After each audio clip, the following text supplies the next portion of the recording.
Good afternoon. I am Chef Mike DeSimone, the executive chef here at the Covington. Today I'm going to be doing a little chef demo. We're going to be doing a hummus and a variation of hummus. And as you can see, I'm in full COVID uniform for what our cooks are doing in your kitchen. This is exactly gloves, masks, so we're being completely safe while we are cooking your food. So let me get right to it. We're going to start with our garbanzo beans. These have been rinsed 3 times. They come to us in a brine, and what I like to do is get all of that brine out of there, and the extra saltiness comes from that brine, and rinse it really well. So first I'm going to start with the garbanzo beans in here, and what I'm using is a food processor. This is instead of using a knife and cutting for hours and hours, we pop it in here and it blends it very fast. So I'm going to start with a quick 10-second mix just to break them all up. And as it's going, I'm going to add in some olive oil very slowly.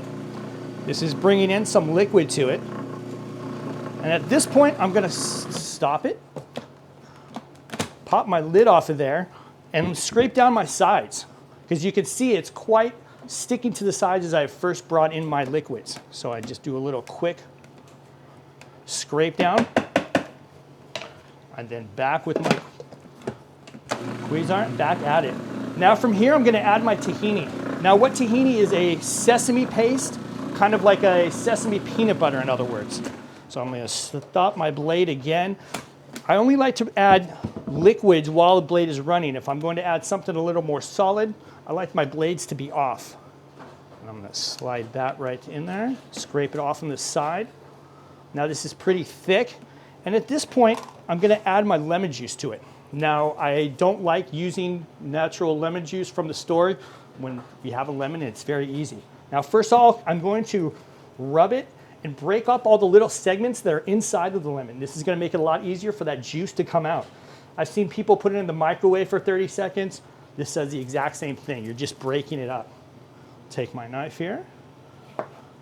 Now, my little trick for not having those seeds, instead of going directly over it, hold it upside down, and you can see I'm getting a ton of lemon juice through that, but I'm not getting my seeds. My seeds will be left inside of my hand.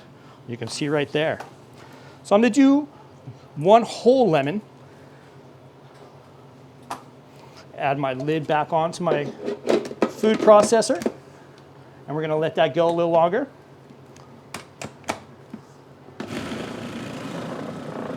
There we go. And at this point, if it's a little still dry as I'm going, I can add a little bit of water.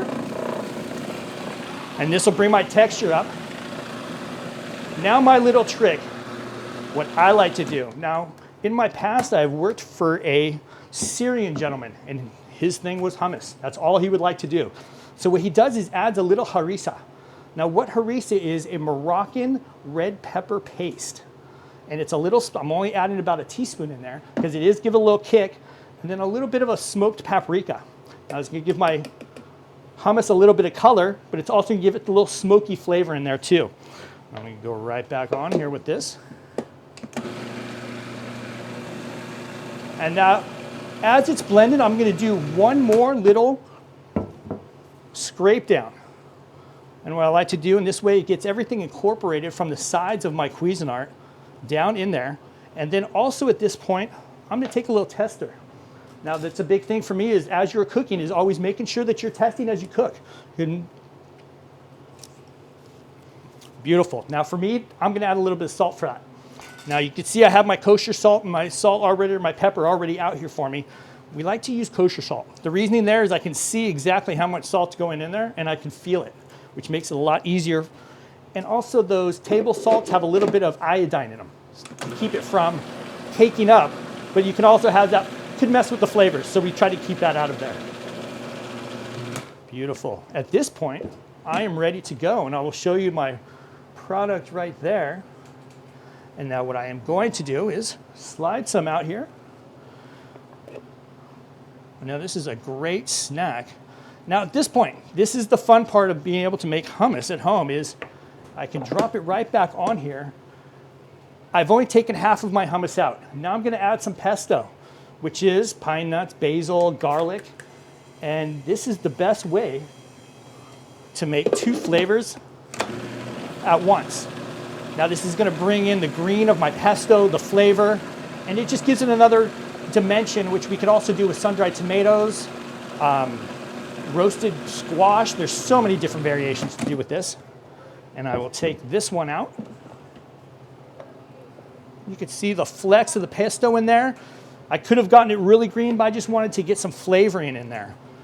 Right there. And then let me grab some pita bread, which I have thrown on my grill before. Got it kind of toasted up for us. Couple of slices. Beautiful. And that's a simple, easy hummus snack that takes all of about 5 minutes to make, and it's 2 different flavors on there, and healthy with the protein of the garbanzo beans. It is a great snack to go through. Now come back and we'll do a sweet version of the hummus.